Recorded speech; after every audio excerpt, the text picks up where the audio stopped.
good. How are you, Delphine? I am fantastic. Thank you so much for asking. I am so excited about today because not only can I not believe all of your accomplishments, and I admire you as a woman. You're an amazing role model, and I love the relationship you have with your kids and everything you do in life. We haven't known each other for very long, but I feel like we've connected so quickly, and I Mhm. definitely love that. So, why don't you tell our viewers a little bit more about yourself? I just want to say ditto, sister. I feel the same way about you. Thank you. Um, yeah, we are connected because of the way that we see the world and want to help others. So I just want to say thanks for having me today. A little bit about me. I love people. I'm passionate about helping people, motivating them to be their best selves. I'm motivated to help people eat better, sleep better, find what they love. And um, my education has given me the ability and my past, to help others. And that's why I do what I do. And I'm, grateful during these times to have some of the background that I have, because I stay very highly motivated I'm sure. to still connect people and be there for people right now, and smile and be a positive person during these times. So with that said, yeah, it's been, coronavirus is a positive to me. I'm not really looking at it as a negative. I'm looking at it as a positive. I'm meeting more people than I ever have in my neighborhood. The reach out is amazing. People are here to help each other during this time. And I think that when we come back together, we're going to be stronger and better than ever before. So then every negative I've ever had in my past has only brought on positivity for me, has changed my life. So I just feel like this is a time for us to look at these challenges and look at them in a positive light, and then we can be better. So I absolutely agree. I will tell you that for me, I've connected not only better with my children, but again, with my neighborhood and with other community organizations that I didn't even know were out there.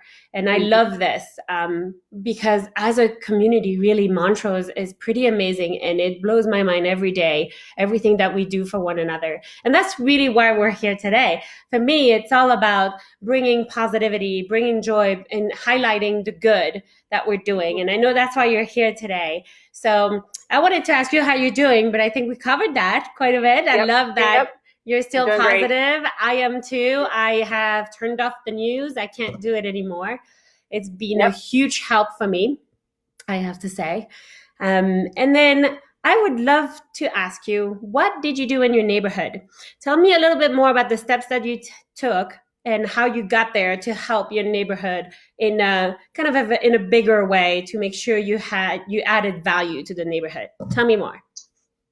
So I don't want to take any credit for all this. I'm just a connector in my neighborhood. So one of my new neighbors that's been here probably maybe 6 months, don't quote me on that, from Mancus, young couple.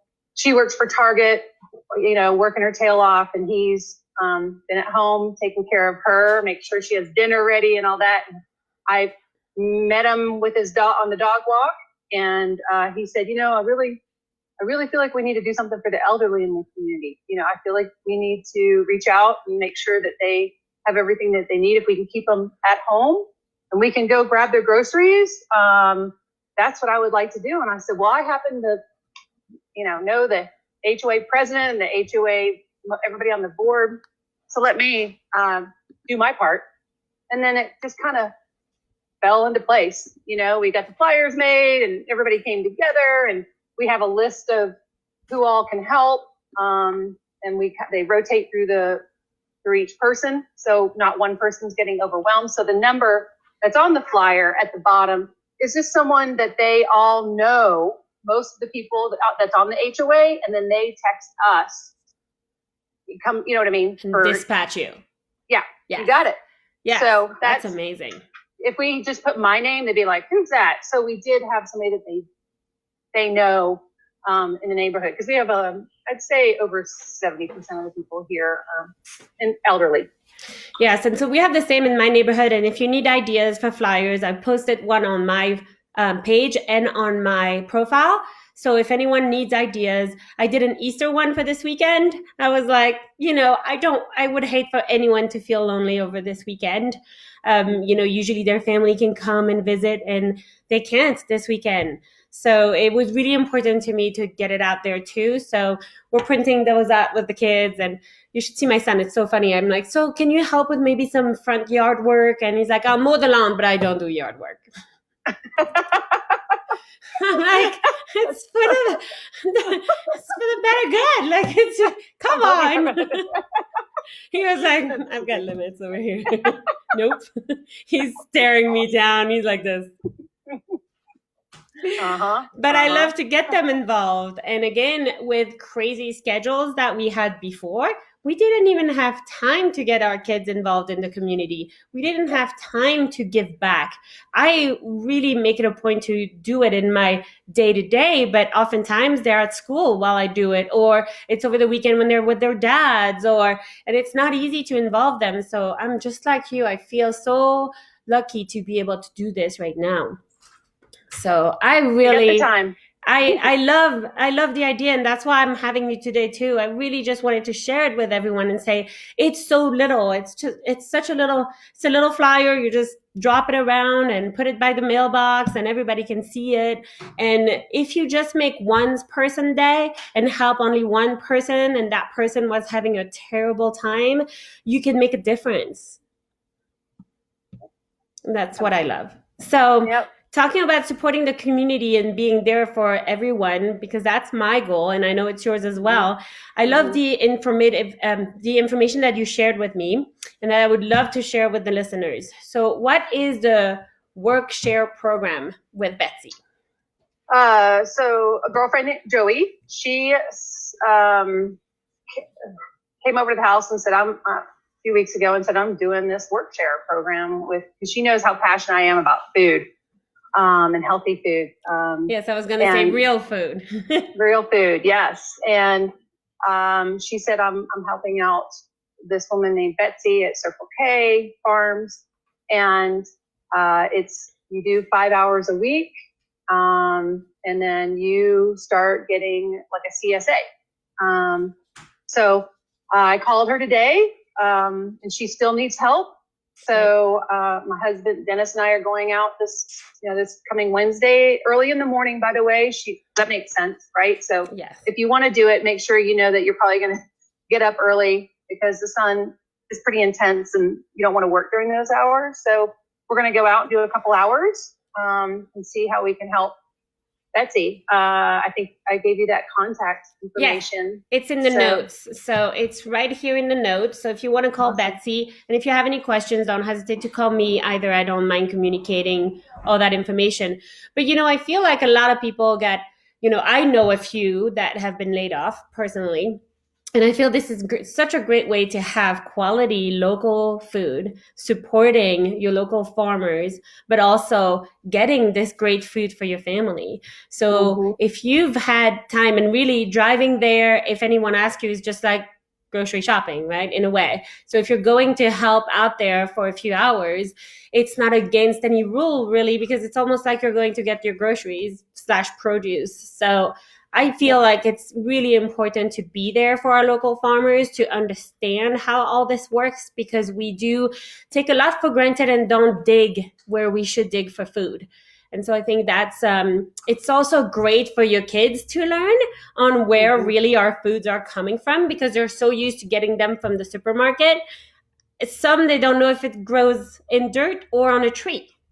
Yeah. So yeah, I was fortunate enough when I was a kid to have lots of acres and have gardens with my friends and all that, and forts and all that. So I'm looking as an opportunity for Jordan to experience something and get educated that I can't do it here where I live. So I think it's great opportunity for all of us, especially get some nourishing food and educate ourselves. I absolutely agree. So tell me, what else do we want to know? What else can we do to help our community? Throw ideas for us just so we don't run dry of ideas, and we can give an idea, different one for everybody, because the farm idea, it might not be for everyone. The neighborhood idea might not be for everyone, but let's throw other ideas out there. What else do you think we could do? I think you're doing one right here. You know what I mean? The way that you're reaching out, Zoom calling friends, and trying to connect with as many people as possible. I think people are already doing that. People are trying to be as creative as possible. And I think that people need each other more now than ever. Our kids are depressed. I don't care what anybody says. This is really hard for them to adapt this new. Yes, my daughter's been going to an online school, but she still had some seat time and had some human contact. And so I think that the Zoom calls are really important. I think she's better at it than I am, but because she's been doing it for a while. But I'm realizing how it's so nice to see you. You know what I mean, and to see your smile, and so I think that is, talking to your friends and neighbors. Going outside on the walk and staying your distance is another thing. Asking them what they need, if there's any, because a lot of people are going through some tough times right now, and so if they just know that you're there for them. Smile at people when you pass them. I'm telling you, it's contagious. It goes a long way. I absolutely agree. And talking about kids, I will be interviewing Julia, my youngest, tomorrow. I interviewed Lucas last week. Julia is really excited. Yes, I bet she is. She's like, it's my turn. When do I get an interview? So, is she going to play the harp? Is she going to play the harp for us? Oh, I don't know. Will you play the harp for us tomorrow? Great. And I think she might do a little surprise on taps. I'm not sure. Oh. So we might have a surprise tomorrow. Yay. Yeah. She's been wanting to reach out to nursing homes and share her gift with TAP. And that too, if anyone is looking for ideas, if you reach out to a nursing home and get paired with someone and do one phone call a week, you can change your life as well. They can't have any visitors. We've had a couple of elderly who passed in Montrose, and it's been really hard on our elderly community in nursing homes that can't, they're on lockdown, they can't have visitors, and whatever you can do, just try. Yeah, that's a great idea. Yeah. Yeah. Try to get in front of them. Yep. Sunrise Creek is actually getting a new way to broadcast to all of every room at the same time. And so all the residents can see whatever they say, hey, we have Julia who would like to show you something or talk to you. And then it's someone local and not just a silly, video on YouTube that is not connecting with them in any way. And I think that's just so important. So if you want to brighten their day, same thing, just give a call and say, can I talk to someone who feels lonely today? Yeah. Oh, I love that idea. That's great. Yeah. Yep. And so tomorrow we'll be interviewing her. And so if your kids want to take a turn next week, I do one kid a week. So yeah. Oh, absolutely. Jordan. Sign her up. I'm running out of children. Awesome. Great. Well, thank you so much. It was so great to see you today. I really enjoy talking to you every time I see you, and I hope we can see each other soon. And in the meantime, stay positive and keep up the good work. Same to you. Love you. Love you too. Thank you so much for coming today. Yep.